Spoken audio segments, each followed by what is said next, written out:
Salut, dans cette nouvelle vidéo, je vais t'expliquer comment bien préparer tes sorties en drone FPV et surtout l'importance d'une bonne préparation avant d'aller sur un spot et aussi comment effectuer tes repérages sur le spot une fois que tu es en place.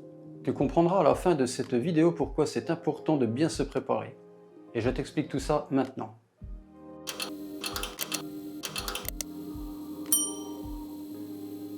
Lors de mon voyage en Islande, je me rendais au glacier lagon le Jökulsárlón et juste avant d'arriver à Vík, j'ai vu un spot vraiment pas mal pour faire des plans en FPV.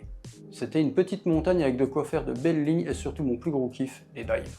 D'ailleurs, si ça t'intéresse, je mets le lien de ma vidéo sur le voyage en Islande en fiche et en description. Du coup, je me suis dit qu'en revenant du glacier lagon, ça pourrait être pas mal de m'arrêter pour faire quelques plans. Pour bien préparer mes sorties, je fais toujours un repérage avec Google Earth et si j'ai la possibilité avec Street View, histoire de voir un peu comment est le relief du spot.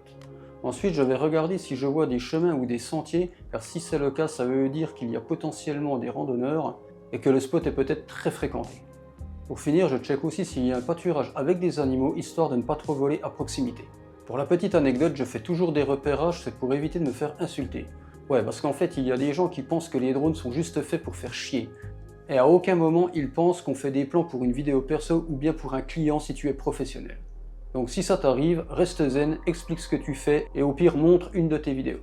Voilà, une fois la première étape effectuée, on peut passer à la deuxième étape qui est le repérage sur site.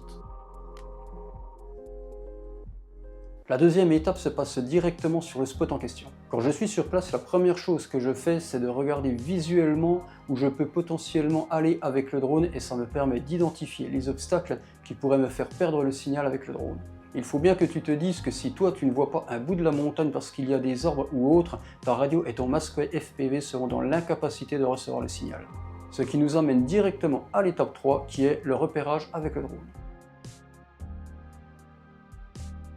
Cette étape est de mon point de vue la plus importante car c'est celle qui permet vraiment de délimiter la zone d'évolution avec le drone. Pour ce faire, je prévois toujours une lipo juste pour ça et je décolle avec le drone sans ma GoPro histoire d'avoir un peu plus d'autonomie. Avec mon drone en 6 pouces et une lipo de 1800 mAh, si je vole tranquillement, je tiens entre 7 et 11 minutes sans la GoPro. L'avantage du 6 pouces, c'est qu'il plane plus qu'un 5 pouces, d'où le gain d'autonomie, mais surtout c'est du fait que je vole en 6S. D'ailleurs, en Islande, j'ai fait un vol de 7 km aller-retour sur un glacier avec un vol d'à peu près 6 minutes 30, mais bon, c'est pas passé loin niveau autonomie car il y avait pas mal de vent. Donc mon petit conseil, estime toujours ton temps de vol en fonction de la météo. Dans cette partie de repérage, on va pas faire de dive ou autre, on va vraiment chercher à voir là où on commencerait potentiellement à perdre le signal du drone et à prendre quelques points de repère. En même temps, j'en profite pour repérer les potentielles zones qui pourraient être pas mal à exploiter lors de la prise des plans.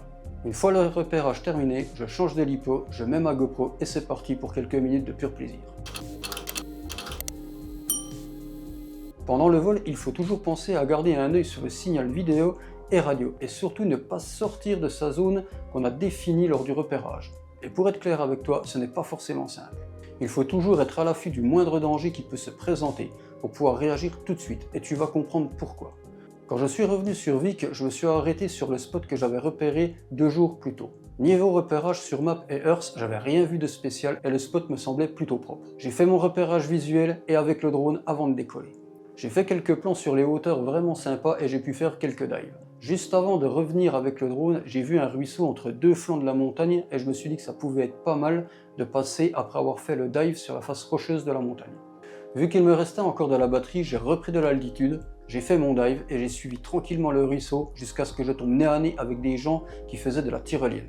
Dans la panique, j'ai mis un coup de gaz pour éviter et honnêtement, c'est pas passé loin d'une grosse catastrophe. Imagine 2 minutes, un drone qui pèse 1,5 kg, qui arrive à 60-70 km/h et qui rentre en collision avec une personne, les dégâts que ça aurait pu faire. Ça aurait pu être dramatique, pourtant j'avais pris toutes les précautions pour éviter ça.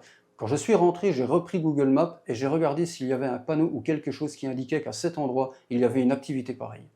Mais non, rien n'était indiqué. Après, c'est de ma faute aussi, car j'ai été plus loin que ma zone de repérage. J'avais tracé un cône d'à peu près 90 degrés en face de moi et au retour, je me suis retrouvé sur le côté droit, donc bien plus loin. Le deuxième point aussi, c'est que comme j'étais concentré sur mon vol, je n'ai pas forcément fait attention à ce qui se présentait en face de moi. Je vais te montrer en image exactement ce qui s'est produit. Sur l'image, tu vois en vert la zone de repérage que j'ai fait avec le drone. En bleu, c'est mon dernier dive avec le tracé jusqu'au ruisseau. Et le tracé rouge, c'est mon évolution hors zone de repérage. Le cercle rouge représente le lieu où le groupe de personnes se situait. Le deuxième point important, c'est que comme j'étais concentré sur mon vol et à regarder de temps en temps le niveau de batterie et aussi le signal à radio, j'ai pas forcément fait attention à ce qu'il y avait autour de moi. Quand j'ai fait le dérushage de la vidéo de ma GoPro, je me suis aperçu que j'aurais pu voir bien avant le groupe de personnes. Donc il faut vraiment faire attention à tout quand on vole en FPV. Je pense que maintenant tu comprends pourquoi il faut toujours préparer ses vols FPV au mieux. Et surtout, ne pas s'aventurer hors de la zone de repérage car un accident peut arriver en une fraction de seconde et ça peut être extrêmement grave. Voilà, cette vidéo touche à sa fin, j'espère qu'elle vous plaira et qu'elle vous sera utile. Dites-moi en commentaire si le format et le sujet de cette vidéo vous a plu. N'hésitez pas à vous abonner et à liker. Moi je vous dis à bientôt dans une prochaine vidéo. Ciao ciao.